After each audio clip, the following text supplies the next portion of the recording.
నిన్న మొన్నటి వరకు మీసం మెలేసిన రొయ్య ఇప్పుడు రైతులను కన్నీరు పెట్టిస్తుంది. ట్రంప్ పుణ్యమా అని ధరలు పతనమయ్యాయి. ఆ దెబ్బ నుంచి ఇంకా కోలుకోకముందే వాతావరణ మార్పుల వల్ల విజృంభిస్తున్న వ్యాధులు అన్నదాతపై పిడుగులా పడుతున్నాయి. ఉమ్మడి పశ్చిమ గోదావరి జిల్లాలో దాదాపు 1,00,000 ఎకరాల్లో రొయ్యల సాగు జరుగుతోంది. ఇక్కడి ఆక్వా రైతులు కొంతకాలంగా కష్టాల కడలిని ఎదురెదుతున్నారు. అమెరికా ఆంక్షల వల్ల ఇటీవల భారీ నష్టాలను చవిచూశారు. ఆ దెబ్బ నుంచి ఇంకా కోలుకుంటున్నారో లేదో ఇంతలోనే ధరల పతనం శరాఘాతంలా తగిలింది. రోజుకు 10 రూపాయల చొప్పున ధర పడిపోతుండడంపై గగ్గోలు పెడుతున్నారు రైతులు. రొయ్యల ఎగుమతిదారులు తమకు నచ్చిన ధరను నిర్ధారించడం, దళారులంతా సిండికేట్గా మారి కొనుగోళ్లను నిలిపివేయడంతో ఘోరంగా నష్టపోతున్నారు రైతులు. వాళ్లు చెప్పిన ధరకు రొయ్యల్ని అమ్ముకోవడం మినహా మరో గత్యంతరం లేని పరిస్థితి ఎదుర్కొంటున్నారు. కేజీపై 10 రూపాయలు తగ్గినా తమకు ఎకరానికి 1,50,000 నుంచి 2 లక్షల రూపాయల నష్టం వస్తుందని ఆవేదన వ్యక్తం చేస్తున్నారు రైతులు.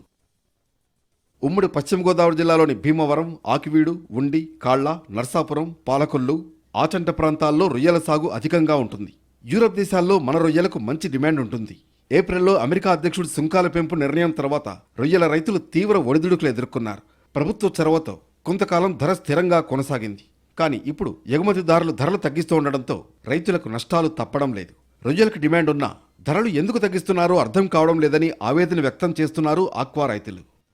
మార్కెట్లో జరుగుతున్న మాయాజాలం ఒకెత్తైతే వాతావరణంలో మార్పుల రూపంలో అన్నదాతలకు కష్టాలు ఎదురవుతున్నాయి. రొయ్యలకు వస్తున్న వ్యాధులతో ఆందోళన చెందుతున్నారు రైతులు. తెల్లమచ్చల వ్యాధి సోకడంతో చాలా మంది రైతులు సాగుపై ఆశలు వదులుకున్నారు. మొత్తానికి గతంలో సిరులు పండించిన రొయ్యల సాగు నేడు తమను నష్టాల్లో ముంచుతోందని ఆవేదన వ్యక్తం చేస్తున్నారు ఆక్వా రైతులు.